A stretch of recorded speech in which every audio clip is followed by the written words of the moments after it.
Hello everyone, welcome in GS cruise.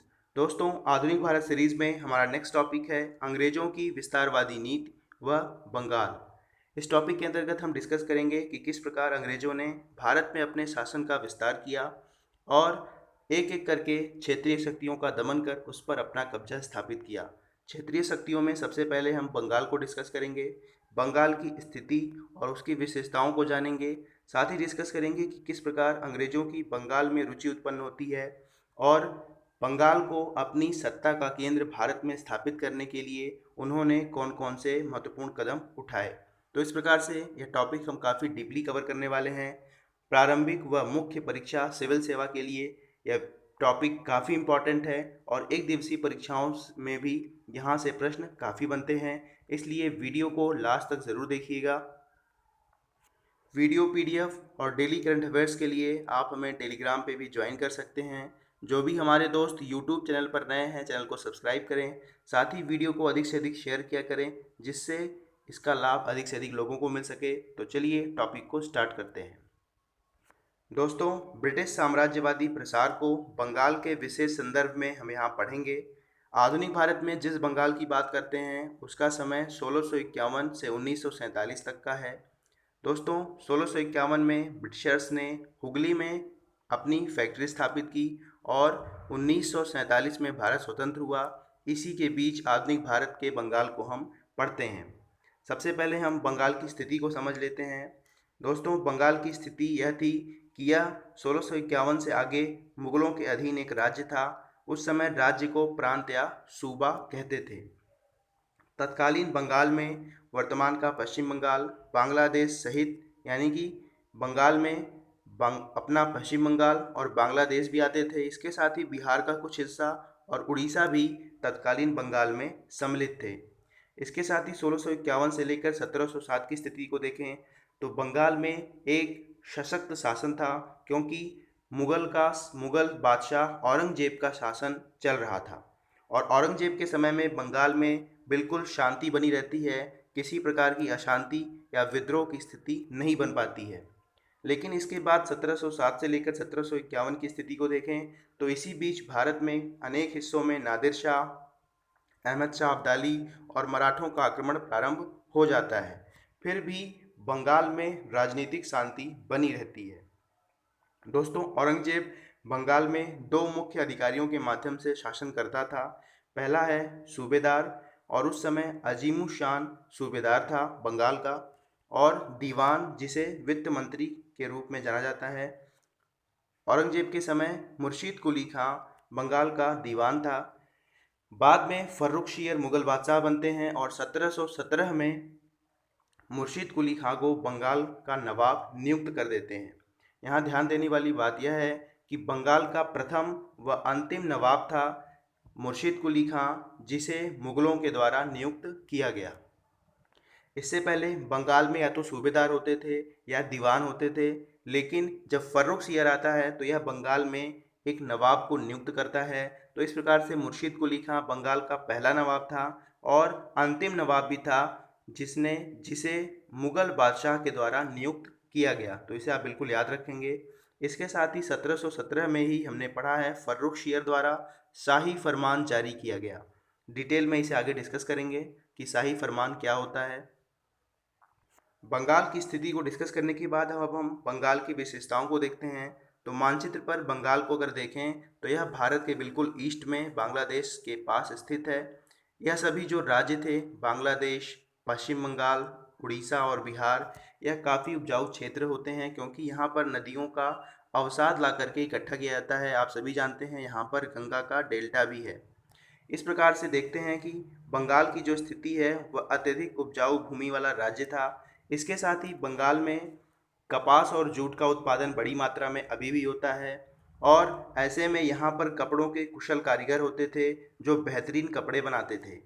इसके साथ ही बंगाल में आपने देखा होगा, पश्चिम बंगाल बिल्कुल बंगाल की खाड़ी के पास स्थित है। ऐसे में यहाँ पर समुद्री परिवहन भी पॉसिबल था, जिस कारण से धन व बल का यह स्रोत था। बल इसलिए क्योंकि यहाँ पे मजबूत नेवी की तैनाती, नौसेना की तैनाती की जा सकती थी, जिस कारण से पराजित करना किसी भी राज्य को, साम्राज्य को काफ़ी मुश्किल होता था और ऐसे में ब्रिटिशर्स के पास एक मजबूत नौसेना पहले से ही उपस्थित थी।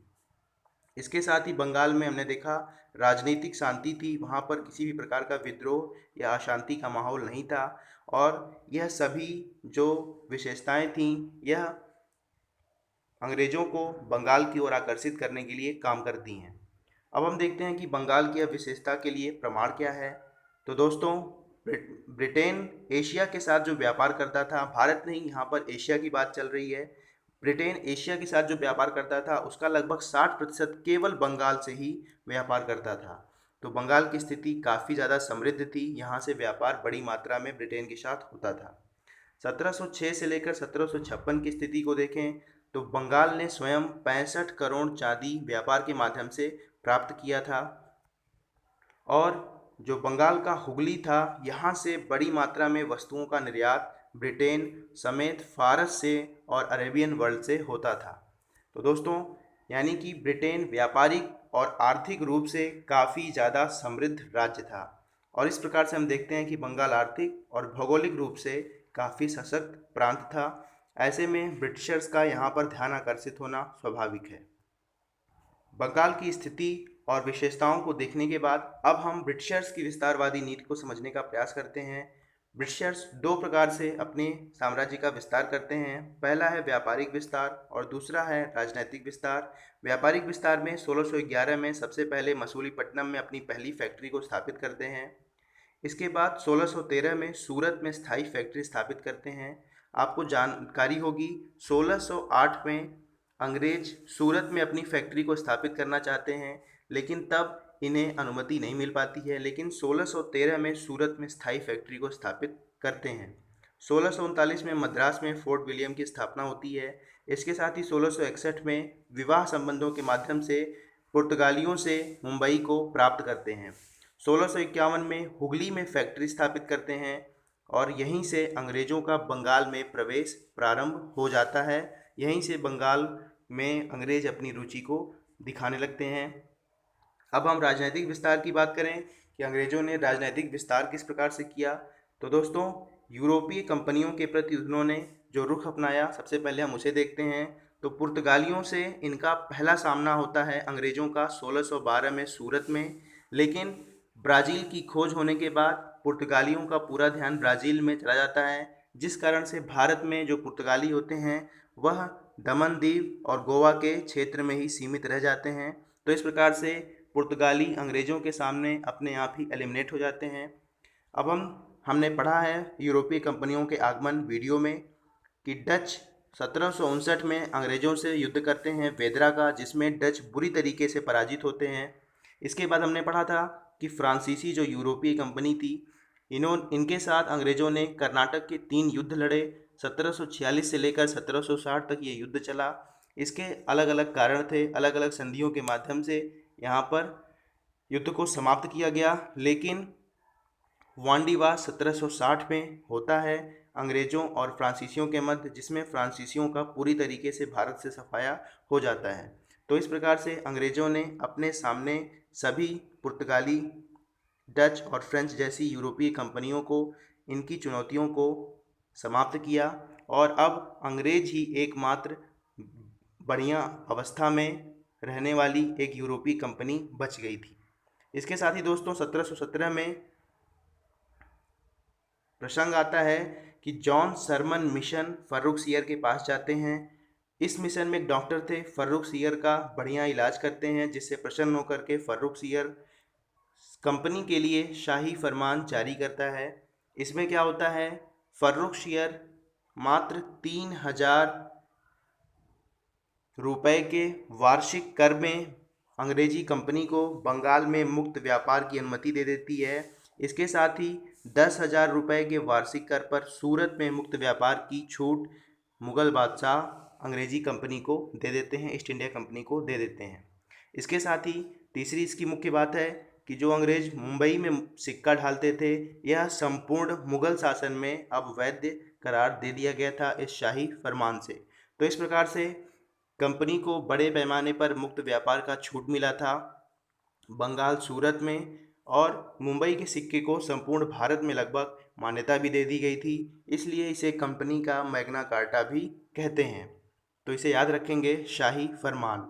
दोस्तों, एक सुनहरा फरमान भी है जो गोलकुंडा के शासक द्वारा 1632 में जारी किया गया था, इसे आप इससे कनेक्ट नहीं करेंगे। शाही फरमान फर्रुख सियर के द्वारा 1717 में जारी किया गया था। अब हम देखते हैं कि अंग्रेजों का बंगाल में रुचि क्यों उत्पन्न हुआ, कैसे उत्पन्न हुआ।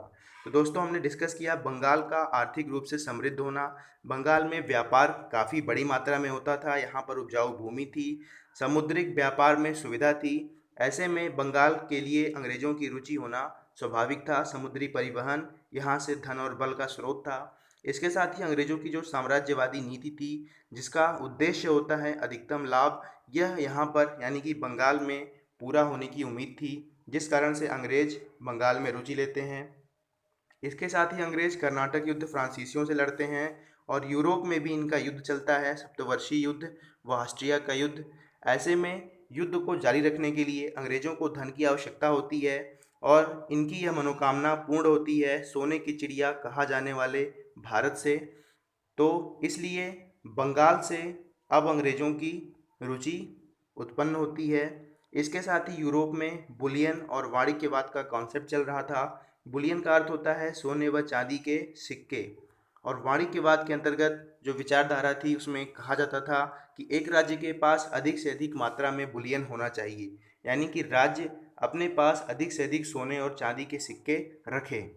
ऐसे में ब्रिटिश भी इसको फॉलो करते हैं और अधिक से अधिक सोने चांदी पाने के लिए व्यापार को भारत में बढ़ावा देते हैं।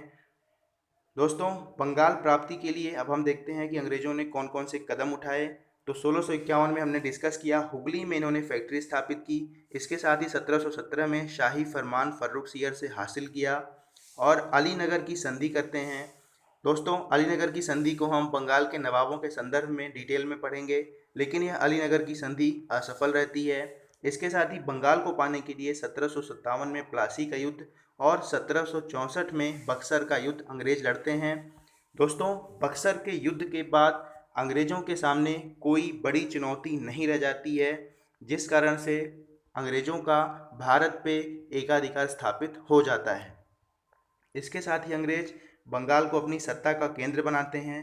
आर्थिक रूप से सशक्त बंगाल होता है, हमने डिस्कस किया। इसके साथ ही अंग्रेज बंगाल को शिक्षा का केंद्र भी बनाना चाहते हैं। इसके लिए 1835 में इंग्लिश एजुकेशन एक्ट मैकाले के द्वारा लाया जाता है और बंगाल से शिक्षा को बड़े स्तर पर प्रारंभ किया जाता है। दोस्तों, बंगाल में शिक्षा का प्रारंभ करना अंग्रेजों के लिए उनकी भारत से निकलने की यानी कि भारत से जाने की एक नींव समझिए, क्योंकि जब भारत में ब्रिटिशर्स इंग्लिश एजुकेशन को प्रारंभ करते हैं तब भारतीय अध्ययन हेतु विदेश जाते हैं, वहाँ पर स्वतंत्रता और समानता की स्थिति देखते हैं और यही चीज़ यह अपने देश भारत में भी चाहते हैं, जिस कारण से भारत आकर के भारतीय राष्ट्रीय आंदोलन को खड़ा करते हैं और ब्रिटिशर्स को भारत से निकालने के लिए आंदोलन करते हैं। राष्ट्रीय आंदोलन दो तरीके से चलता है, क्रांतिकारिक आंदोलन और उदारवादी आंदोलन।